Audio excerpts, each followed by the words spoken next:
O fim da história é uma proposição da filosofia analítica que defende que a humanidade já atingiu a sua apoteose de seu desenvolvimento tanto econômico como social. Claro que o fim da história não significa o fim dos tempos, o apocalipse, o fim do mundo, presente em algumas doutrinas religiosas. Francis Fukuyama, em 89, publica um ensaio intitulado O Fim da História. Após, em 92, ele publica um livro chamado O Fim da História e o Último Homem. Segundo essa visão, a história se dá a partir de uma linha evolutiva e, portanto, nós atingimos, com a queda do Muro de Berlim, o final dela.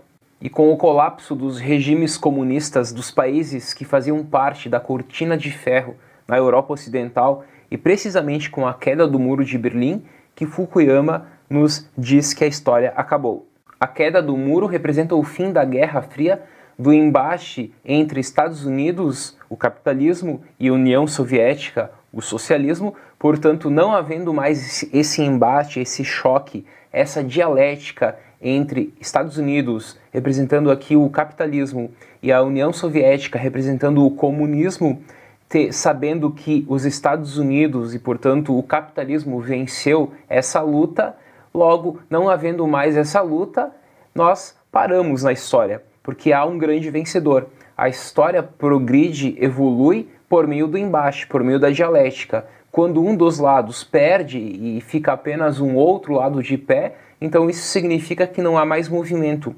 Não tendo mais movimento, não tem mais história, porque a história vai se tornar estática e não mais em devir quando há dialética. Para Fukuyama, a experiência comunista, que segundo Marx substituiria de forma natural e necessária o capitalismo, falhou. E com isso ficou de pé apenas a democracia liberal do Ocidente, como a única forma política, social e econômica dominante. Para Fukuyama, desde a Revolução Francesa, a história se desenvolveu a partir do conflito de ideologias políticas, sociais e econômicas. Claro que quando Fukuyama decreta o fim da história, não significa que a história não terá mais acontecimentos, mas que existirá apenas uma forma política dominante, a democracia liberal, o capitalismo. E é óbvio que esse ensaio de Fukuyama gerou várias críticas, e uma das críticas se deu com Derrida. Derrida disse: o ensaio de Fukuyama não passa do triunfalismo de um canto fúnebre neoconservador para desacreditar o marxismo e reivindicar superioridade ideológica para o capitalismo de livre mercado.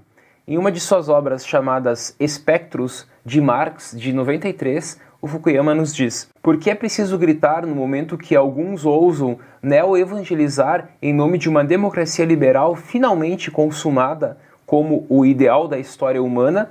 É necessário dizer bem alto: nunca a violência, a desigualdade, a exclusão, a fome e, portanto, a opressão econômica afetaram tantos seres humanos na história da Terra e da humanidade. Fukuyama utilizou a queda do Bloco Oriental e a mudança de economias centralizadas para economias de livre mercado como uma prova empírica de que as democracias liberais venceram esse embate entre capitalismo e socialismo.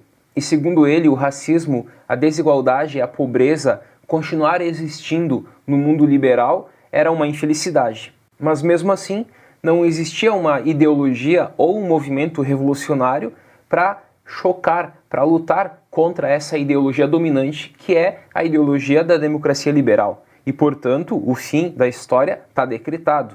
Como disse Churchill num dos famosos discursos dele na Câmara dos Comuns em 47, a democracia é a pior forma de governo, exceto todas as outras formas que têm sido experimentadas de tempos em tempos. Hoje sabemos que há sim uma oposição às democracias liberais. Pode ser pelos estados unitários, de um lado, como a China, Rússia, ou pode ser pelo fundamentalismo islâmico de outro.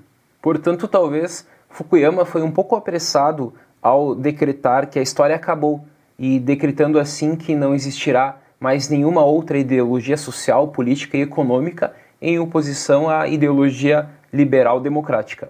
Até mais.